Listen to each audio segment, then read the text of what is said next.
This What's Working with Cam Marston podcast is brought to you by Stella Artois Beer.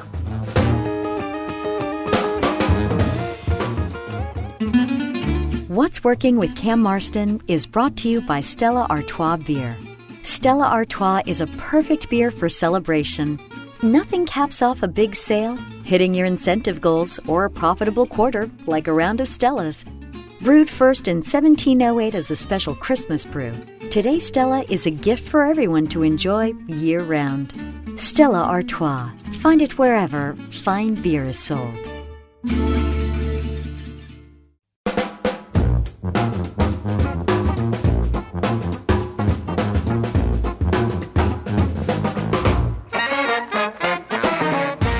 Welcome, everyone, to another episode of What's Working. I'm Cam Marston. What's Working is presented by the Alabama Center for Real Estate, housed in the Culverhouse College of Business at the University of Alabama. We are the show that tries to find the workplace, workforce, and marketplace trends that are shaping the workplace, the workforce, and the marketplace around us. My hope is something that you hear on this show is something that you can take back to your own workplace and implement or think about or just simply do it. And it'll make your own workplace a better place. It'll make you a little bit better at whatever it is that we do.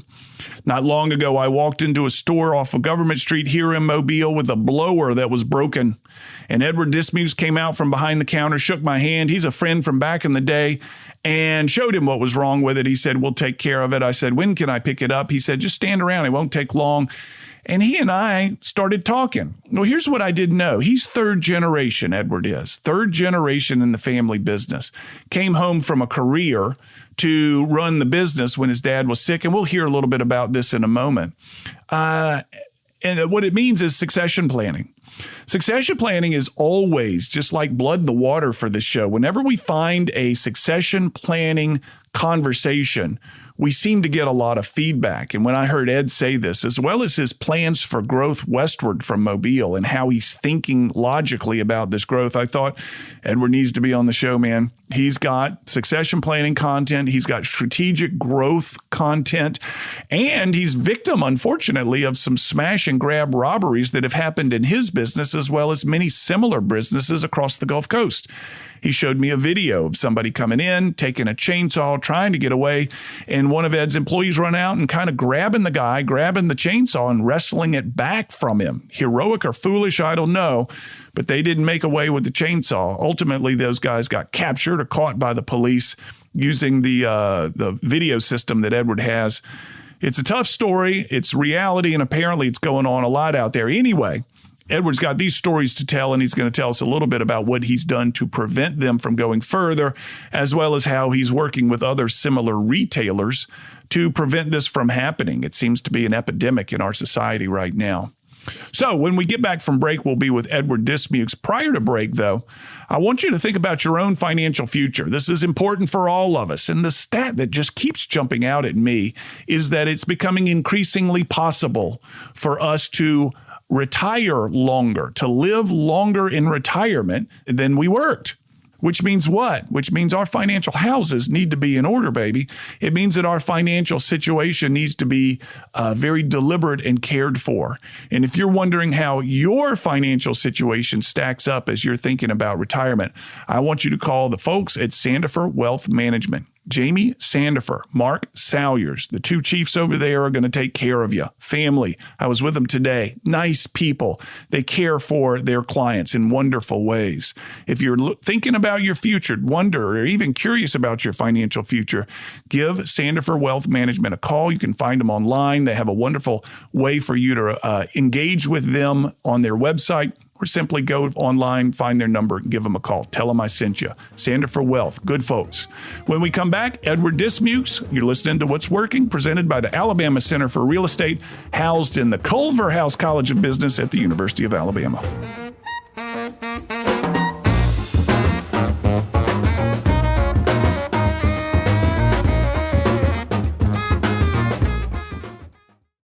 This is Cam Marston. The Alabama Commercial Real Estate Conference and Expo will be held on Friday, February 11th at the Club in Birmingham. It's the state's premier commercial real estate conference. The connections made with peers across the state could very well lead to your next big transaction. To quote one attendee, if you aspire to be relevant in real estate in Alabama, you can't afford to not go. Go to acrecom.info to learn more. That's acrecom.info to learn more.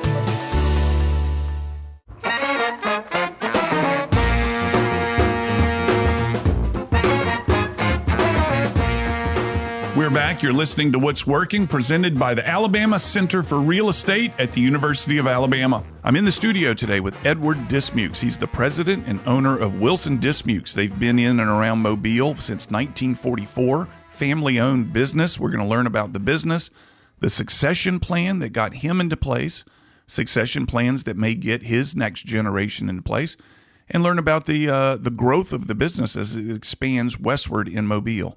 Edward, thank you for your time. Welcome to What's Working. Well, thank you, Cam. I look forward to talking with you today. Let's talk a little bit about last year, 2021. How did the year go? Everybody's talking about how was your year. How did your year go?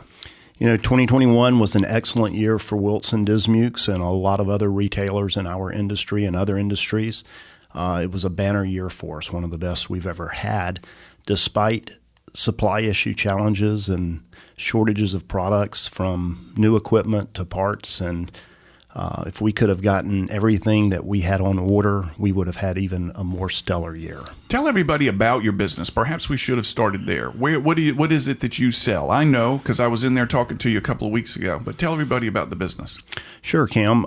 Wilson Dismukes started in 1944 as a partnership between my grandfather and his brother-in-law, and it started out as a fish market that morphed into a grocery store. Very interesting story. Over time, it became a hardware business, and then small engine equipment was added and home appliances. When I came in 18 years ago, we were Alabama's oldest Maytag dealer, and we made the decision to move white goods or appliances out, focus on small engine equipment only. So today, we sell and service a wide range of small engine equipment, from portable generators to lawn equipment to chainsaws to water pumps that would pump a barge on the Mobile River out. We sell the parts that service those things to individuals and wholesale, and then we also service the brands and equipment which we sell. So the business started in 1944 as a fish market. That's the story that I'm told. Yeah. And it started out and then quickly changed into a grocery store. Yeah. Mr. Delchamps came in. He was an acquaintance of my grandfather and said, "Hey, we're opening up down the street. We've got a business model that's very solid, and you may want to look at doing something else." I don't know if he wanted to get out of the grocery business or if he felt forced to get out, but they got into hardware, and he and my great uncle, and then that morphed into small engine equipment and other things. And so it's been an interesting ride, and just proof positive that you have to be flexible and willing to change to stay in business. Let me tell you about my listener real quick, because so many things that you've already said have queued up questions. We've done the research on our listener on the show. It's a 45-year-old or older, typically. There are people listening that are not this, but 45-year-old or older male in an influencer role in his or her business. And what you've said already, I know, is piquing the interest of this decision maker, and that is, why did you decide to get out of white goods or appliances? Why did you decide to move west, which we'll talk about? There are a lot of things that you've done that have grown your business, that your family's done that grown your business, that I know my listeners think through every day, wanting to know how to make these decisions. So you were there when you were the largest Maytag dealer, and you saw that decision be made to stop doing this. What was the evidence you used to make that decision? Sure. And one correction, and then we're the oldest Maytag dealer. I wouldn't say we were the largest. Oh, I'm sorry. State of You're Alabama. right. Good. But as the oldest Maytag dealer, I was looking to simplify our business and streamline it. And as I was watching customers, most lawn and garden equipment is purchased by males. And we had an older store that wasn't as fresh and modern as the person looking to buy appliances, which typically 18 years ago was a female that would come in shopping for an appliance. So we either needed to invest a large amount of capital to update our store and maybe look at a new location. And we looked at that. I remember looking at Pine Brook Shopping Center to go in and do an appliance-only store, and just decided that even though appliances were more profitable, our gross profit margin was higher on those than lawn and garden equipment, that the cost of staying in that line and updating and expanding was just more than I could handle at that time. So we decided to exit that business. Thought it would take about 3 years to recapture that lost revenue. And by adding more lawn equipment on display, putting more lawn equipment out, having a broader range, we recaptured that lost revenue within 12 months. So you really, I hesitate to say you've got the Midas touch, but it sure sounds like things have gone well in these critical decisions that you've made. Is that the case? I think they've gone well. There have been a lot of mistakes made. There's been a lot of testing. I opened up a place in Baldwin County a little bit sooner than we were ready to. We stayed open, lost a key employee. So we stayed open just for about 3 years, and then we pulled out of that market and focused just back in Mobile. And then a number of years ago, we expanded in West Mobile, and now we're ready to expand again. So not everything's worked out perfectly. Yeah. But I learned a long time ago, you persevere and you keep trying, and it's okay to experiment. If you make a mistake, you just back up and go at it again. Declare the mistake and learn from the lesson. One of the more popular topics of this show has been succession planning. In fact, we did a workshop, partners and I did a workshop on succession planning, particularly with family-owned businesses. Tell me how you were groomed to take on the business. What was the process? How long did it take? How did you know when you were ready? How did your father know when you were ready?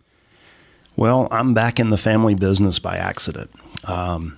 If you want to call it grooming, I worked on Saturdays and throughout all the summers growing up, and I pushed a broom and I put together equipment. I rode on the delivery truck as an assistant, and I did everything that's basic and menial, and that was a great experience, and it taught me to work. But it also taught me I didn't want to be in retail business, and I didn't want to be in the family business. And so after I graduated from college, I looked elsewhere and ended up in a nonprofit role with a company for a while, and then ended up in pharmaceutical sales. And I thought I would never come back to Mobile. And unfortunately, my father had an illness in his late 50s. He was out of work for about a year, and we made the decision, my wife and I, to come back to Mobile to help my parents with the business. Do you have siblings? I have a younger sister, and she's married and lives out of town. And, we asked she and her husband, and he's a physician, so he had no interest in retail. And they did not want to come back. So, we gladly came back, although it was a huge change moving back from Louisville, Kentucky to Mobile when we were happy and planted very deeply up there. So I go in your store to have my steel chainsaw serviced, as well as some of my blowers and things like that. I walk in there, and it's just like a testosterone overdose. There are sharp things and spinning things that there are lawnmowers and things of that nature. I go in there and I have to handle things, and I hold the big chainsaw and imagine what it would be like to cut something with this. Who is your customer? Tell me, it can't be me. I'm just it can't. Who is your customer? We have an extremely broad customer base, and it's because of what we sell. And there's a lot of items we sell that the typical consumer in Mobile would not be aware that we're providing this product to Mobile, such as a general purpose water pump that would be purchased by the barge companies. Yeah.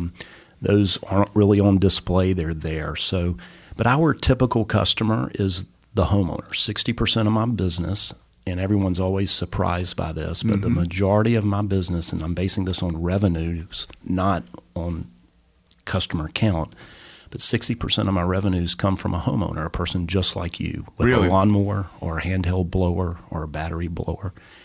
And the number of women, single moms or just widows rather, that come in and buy, especially now that we have good quality battery-powered equipment, is increasing. So we're seeing more and more females come in, even though it's perceived to be a male-dominated business. And we need to soften our image some and make it more user-friendly. And you'll see I've made a very concerted effort to hire females. I have 3 excellent females on staff. I'm pursuing a fourth right now to join our team, and I think that helps. But they also work very hard, and they've been great workers. Have you been surprised by the number of females coming through the door? Is this something that the industry told you was coming? I read everything I can in the industry, and I study my competition and really colleagues. I'll travel this winter to 2 or 3 stores around the Southeast and see how they're doing business and meet with them. And everyone's reporting it. A lot of times the female's the decision maker with the money purchase, so the husband picks out the mower, but the wife has to approve that $6,000 commercial zero-turn purchase. So it's important to be able to accommodate their questions and meet them in a warm and welcoming way. So, and this is stuff that I've researched in the other role that I have, the other professional role that I have, which is studying the demographics of the marketplace. And the male essentially issues a PO or gives the PO to the wife, who approves it and says, you can get it, just like you described about the lawnmower. What else have you done in your workplace to accommodate the female? You've said you've got hired 3 female employees, and you've got a 4th one that you're working with to try to get her on board. Are there other things in the workplace you've done to make the female customer feel more welcome? I don't know that we've tried to segment female and male customers, but we try to be, in our culture, very friendly and accommodating. We want to welcome everyone who comes in. And in fact, if you read our Google reviews, which I watch very closely, you'll see that people compliment how we thank them for their business or greet them when they come in. And, we hold doors open for people. They're carrying a large chainsaw in. So if I'm up front, you'll see me grab the door for a male or a female. Sure. It doesn't matter, and welcome them into the store. And I think that's gone a long way to make people feel we're genuine, and it's a warm and inviting marketplace for them. What is the single item you sell the most of? Is it a weed eater? Is it a chainsaw? Do you know what the number 1 SKU is? So that would be a gasoline-powered line trimmer. And there are various models, but that would be our number 1. We sell a large number of handheld blowers, both battery and gasoline operated, and backpack blowers. We're going to go to break right now. When we get back, I realize I haven't talked to you about the succession plan for your next generation and whether you're working on that and if you have a methodical approach to it. We'll address that when we pick it back up. You're listening to What's Working. I'm Cam Marston. What's Working is presented by the Alabama Center for Real Estate, housed in the Culver House College of Business at the University of Alabama. In the studio today with Edward Dismukes, the president, the owner of Wilson Dismukes on Government Street. We'll be right back.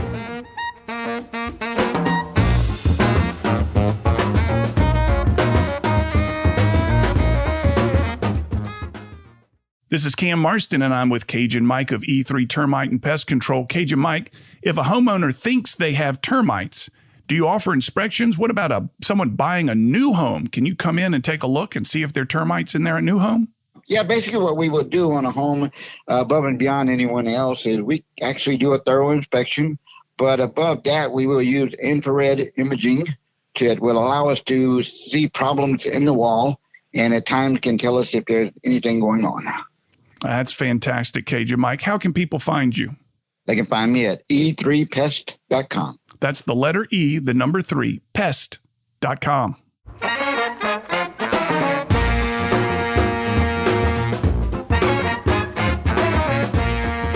I'm Cam Marston. You're listening to What's Working. We're back.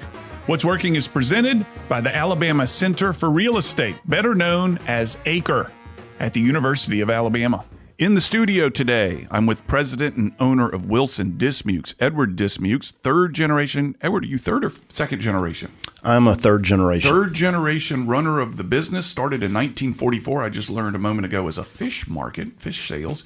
And today selling what I think is some pretty cool stuff. Lawn, garden equipment, gasoline-powered stuff, and they have just a bevy of chainsaws. If you like chainsaws, you can have all your wishes fulfilled in this place. Edward, prior to the break, we were going to talk about succession planning for the next generation. Are there plans for that, and how are you going about that? Certainly, Cam. I told you earlier that it's almost an accident that I came back into the business. I'm glad I did. It was difficult at first, and to get back because I left a career I really loved and enjoyed. And what I'm trying to create now is a business that will operate whether I'm there or not, that I have the right people in place and the right board of directors that support us, that if something were to happen to me, the business could continue, because that wasn't in place very well when my father became ill and had to step out of the business. So I have 3 children. 2 are in the health care industry and or will be. One's in medical school now when he graduates. And my third is a finance major, and he's a senior, and he's expressed an interest to come back. So as far as how I've approached succession planning, I've allowed my children to approach me and express an interest. I haven't tried to encourage them to come into the business. Retail is a difficult and very challenging business. The future has a lot of obstacles that are going to have to be overcome to remain successful, and we'll have to change like we've changed since 1944. I'm not sure what that looks like in the next 25 years, but I do.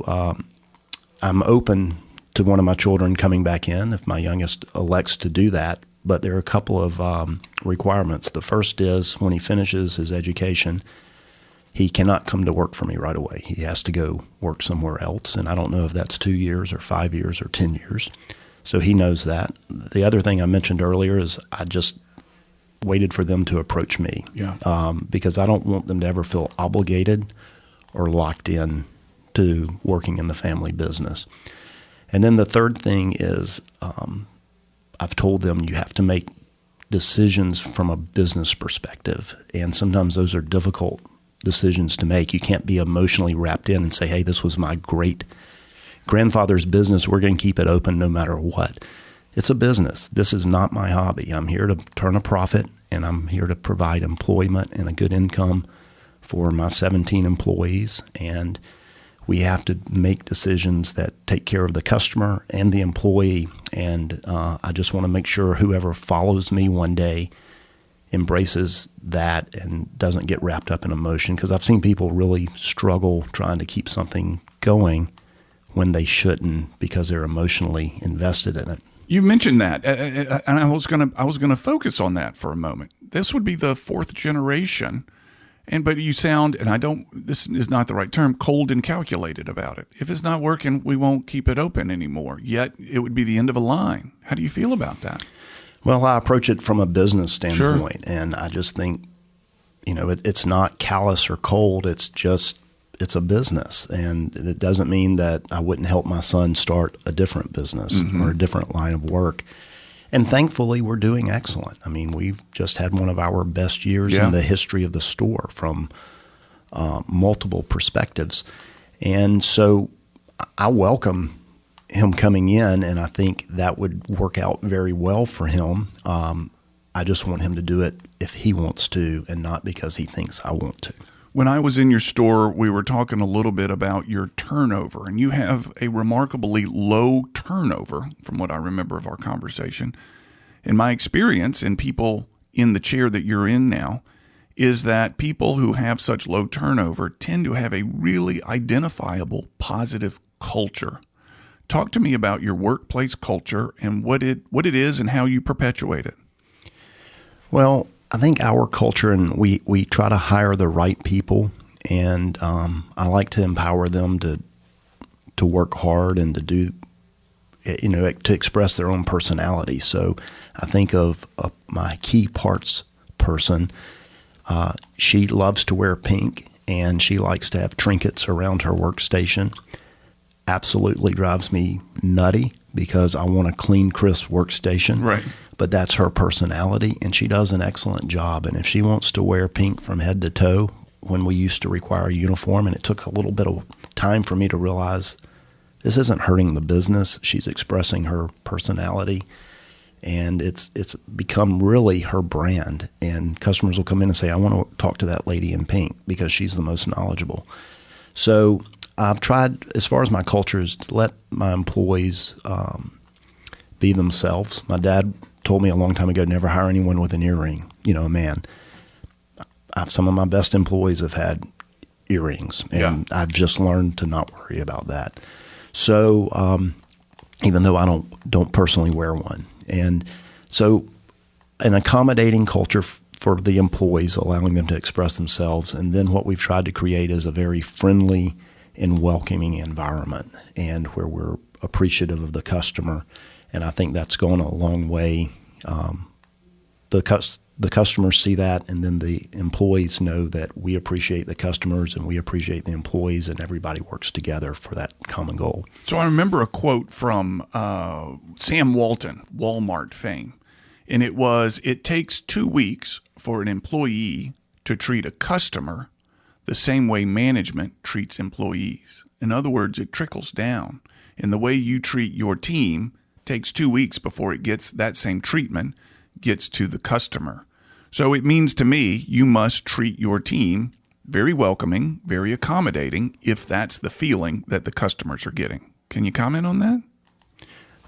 I hope that's the case. They may say I'm pretty hard, because I know that I'm extremely hard on myself. And when I make a mistake or don't meet an expectation, I'm very hard on myself, and I expect a lot from them. So I think that comes across, but I think they also know that at the end of the day, even though I may ask some hard questions or get on to them for not meeting a standard or getting a job completed properly, that they are appreciated and that we do have their best interest, at least as much as we can, at heart. I was talking to the guy from Threaded Fasteners not long ago. He's a big fan of their culture. He's the steward of their culture. But every one of these people who have such a positive culture in the workplace see opportunities to build it. It's never fixed. Culture is never fixed. It's never cooked. It's never done. It's always in process. As you look at your workplace culture, where's the next effort?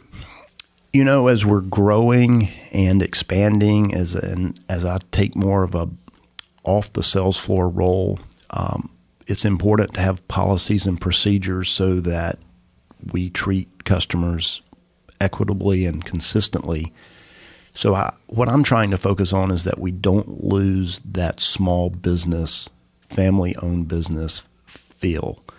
So we don't want too many policies and too many procedures, but we're in a situation where we have to focus on repairing only the brands we sell now. Mm-hmm. It's hard to find mechanics. We're very busy. We've grown. We're growing very rapidly with repair service, and fewer people are doing that. So we have people all the time that come with something they bought elsewhere, which is not a brand we sell.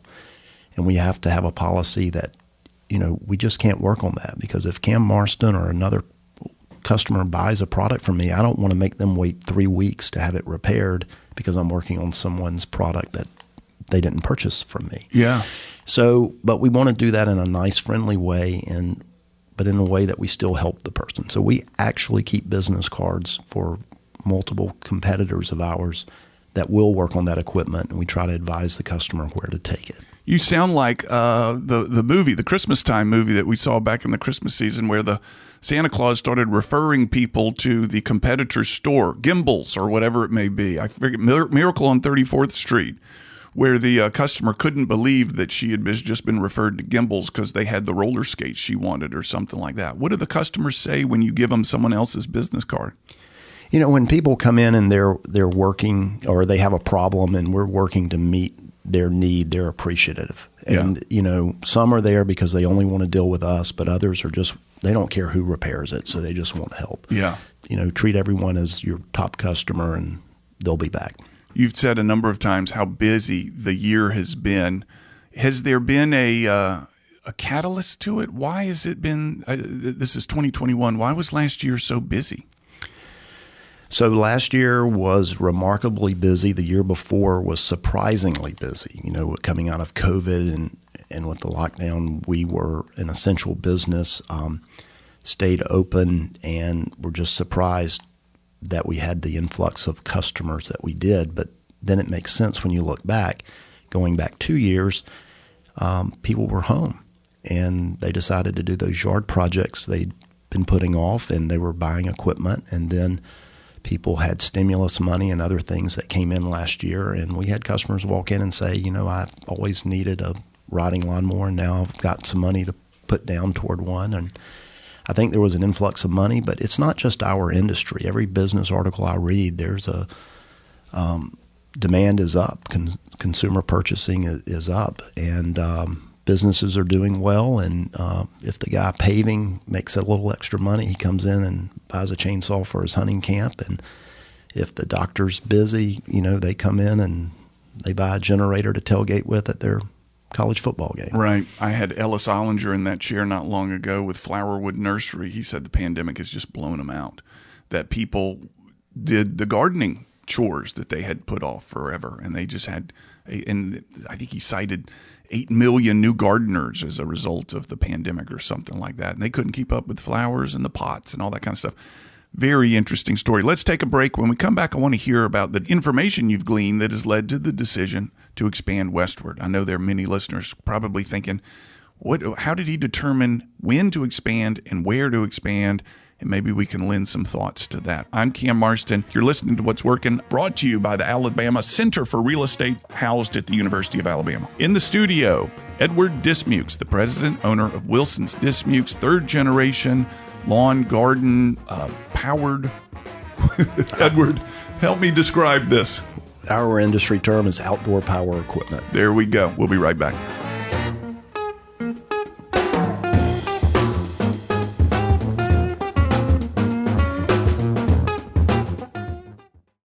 Real estate is a relationship business. Whether you're young and inexperienced or an industry veteran, the connections you'll make at the Alabama Commercial Real Estate Conference and Expo on Friday, February 11th in Birmingham will be with the most relevant players in the industry. It's the premier commercial real estate conference in the state.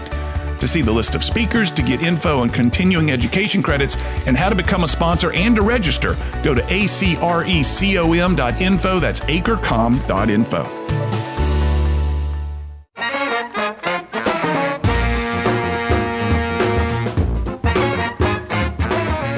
We're back. You're listening to What's Working, presented by the Alabama Center for Real Estate at the University of Alabama.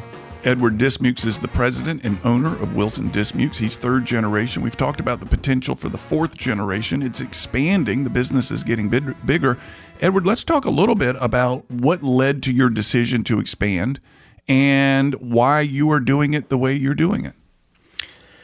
Well, in our industry, to survive and to be competitive, most businesses are needing to expand and enlarge.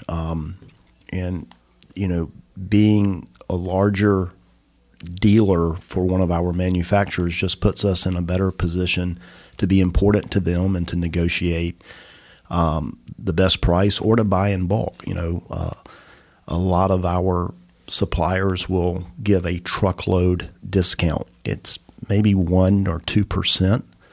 But that's something that we can pass along to our customers so we can remain competitive in the marketplace. But you have to be large to be able to buy a truckload of lawnmowers at a time.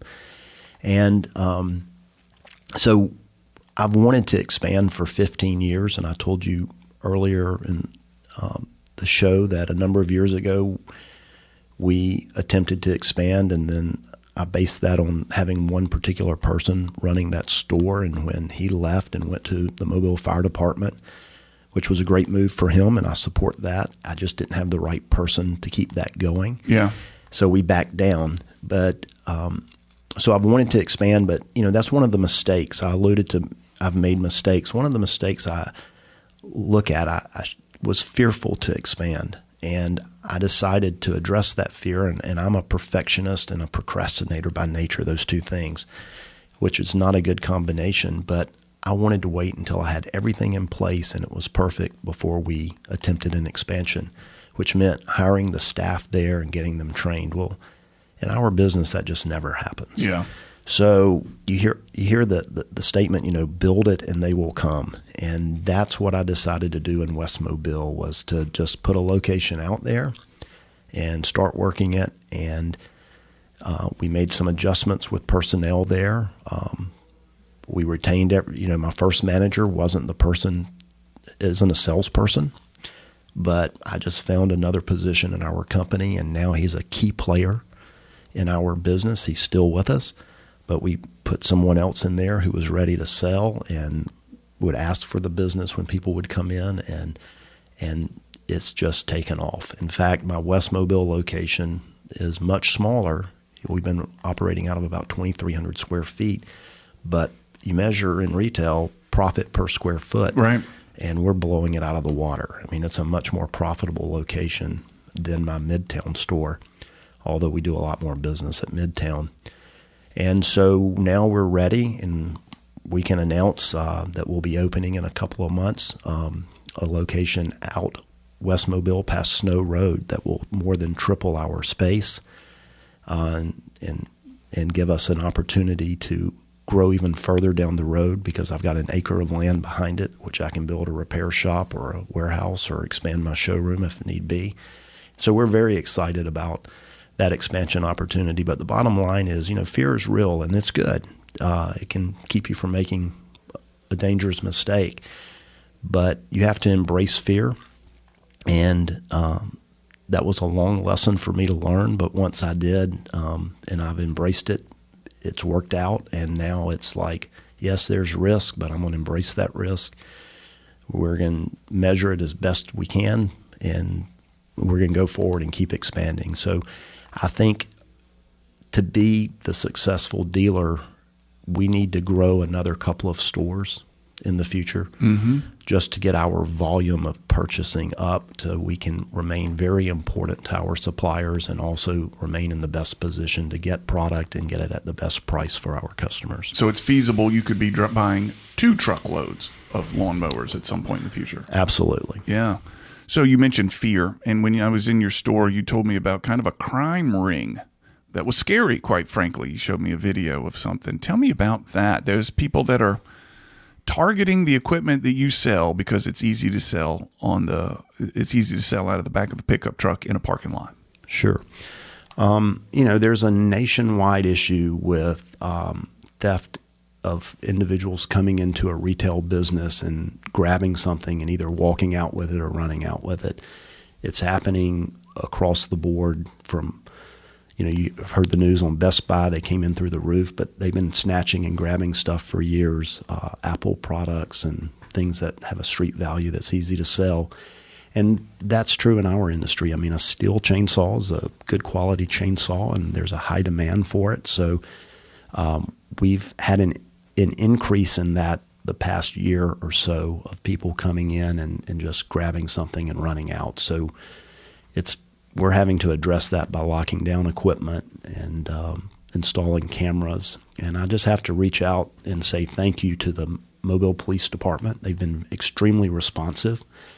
They've apprehended one subject that was involved recently with this at both my locations, who also hit 5 other businesses that they know of in Mobile. And then the DA, Ashley Rich, has been great. I've met with her personally and said, look, I want to prosecute someone who steals from me, even if it's a small amount, because I think that's the right thing to do. And she's been great as well. So I think we're doing all we can, but sometimes you just have to lock things down more. And I just want my employees to be safe and feel comfortable working, and they do, because this is happening in every area of town and in every type of business. And unfortunately, but hopefully it'll change in the near future and slow down. You don't have to worry about employees having to confront someone who may be stealing and who may get violent when confronted. You just hate that. Sure.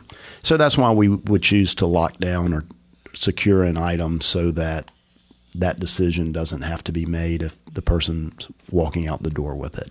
If you're looking into your crystal ball, you moved from white goods, I think you call it the appliance world, right, into what you're doing now. Is there another product that you may pick up in the future that you feel would complement what you're currently doing?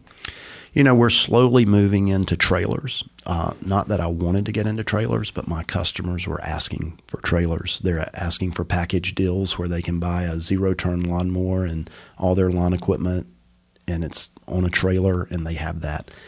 And then trailers have been hard to find this past year, last year. And so we've brought in some trailers from a manufacturer in Baldwin County, and we're looking to order some more. So we're getting into the trailer business, and we're always looking, but I've actually narrowed a lot of products. I've been here 18 years now, and I've made the business decision to be a very narrow business, but a very deep business. And I want to be an expert on what we sell and support it. And so I'm not looking to add a lot of new products because I just would rather grow by additional locations than try to grow and become, a big superstore of some sort. Yeah. So there's potential. If you pursue this trailer, I could buy the trailer. The lawnmower would be on the trailer. The zero-turn mower be. I mean, just like and wrap it all in cellophane and sell it to everybody. All I have to do is back your truck up and leave with it, huh? And that's what some customers are wanting. And we've been competing with other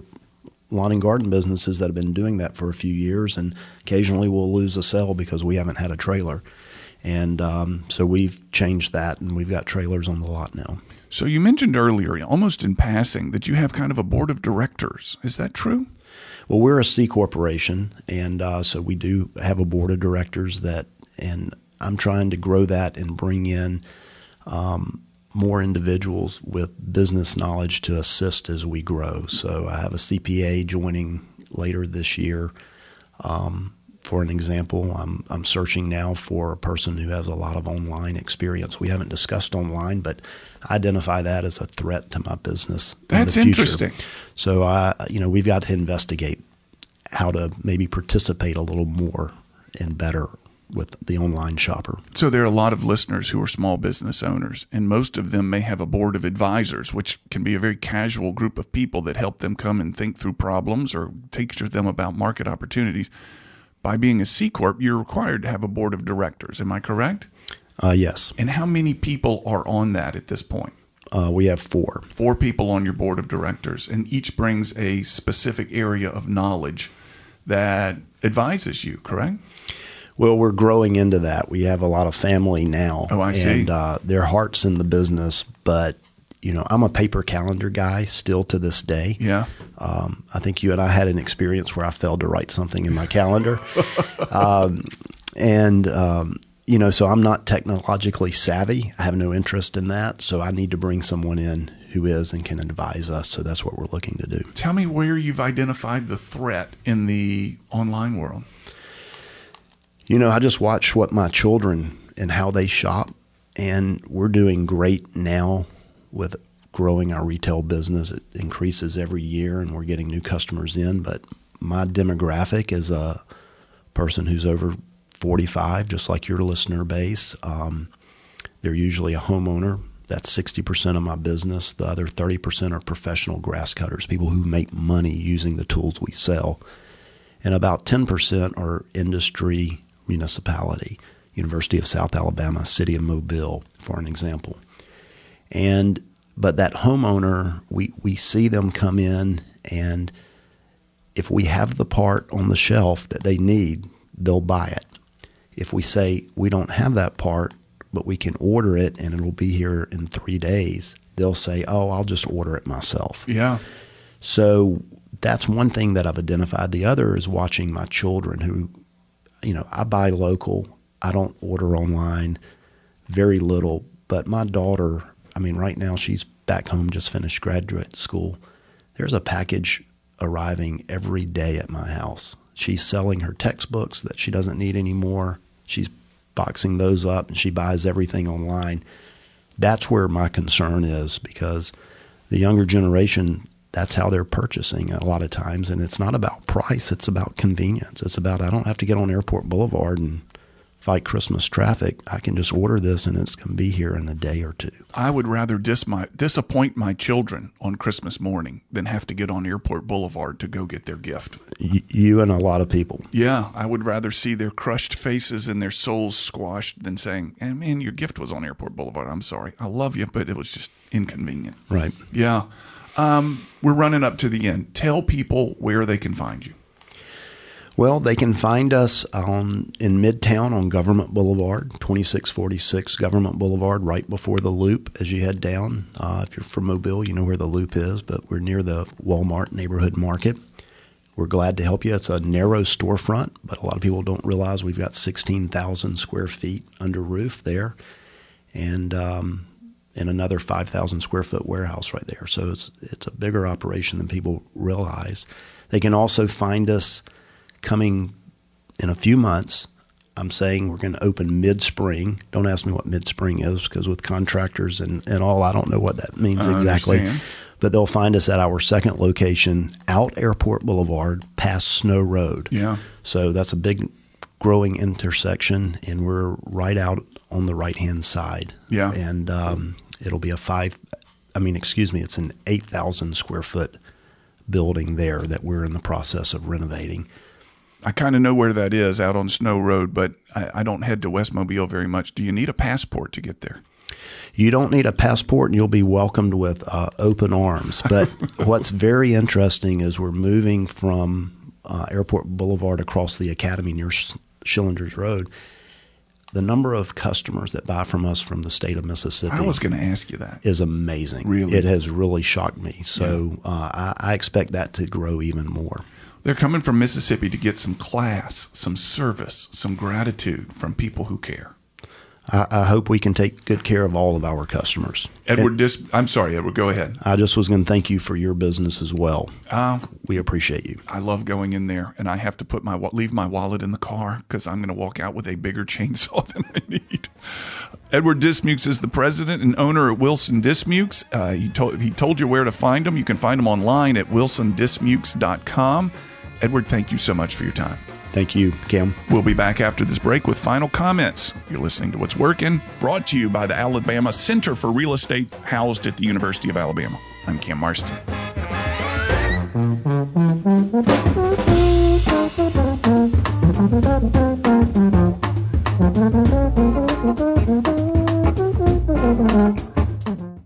This is Cam Marston with Cajun Mike of E3 Termite and Pest Control. Cajun Mike, houses on pilings can have termites eat their way up inside the piling and enter the house. The homeowner never knows about it, but your company offers protection. Tell me about that.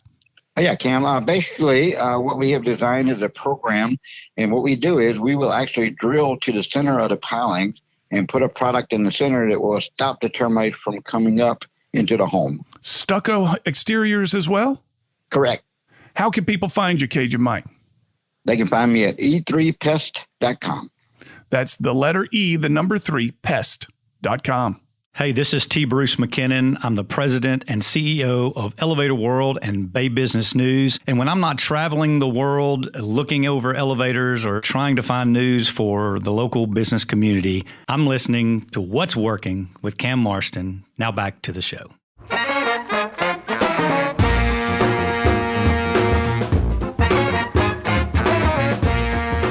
We're back. You're listening to What's Working, presented by the Alabama Center for Real Estate at the University of Alabama. Thanks to Edward Dismukes. Got to wrap it quick today, folks. Not a lot of time. If you want to share the show, you think somebody should hear it, find it at whatsworkingcam.com. There you can find all the shows as podcasts, as well as subscribe via your favorite podcast link. Drop me a line, cam@cammarston.com. John Thompson is the show's producer with Ion Digital. We'll have another show next week. Have a good week, everyone.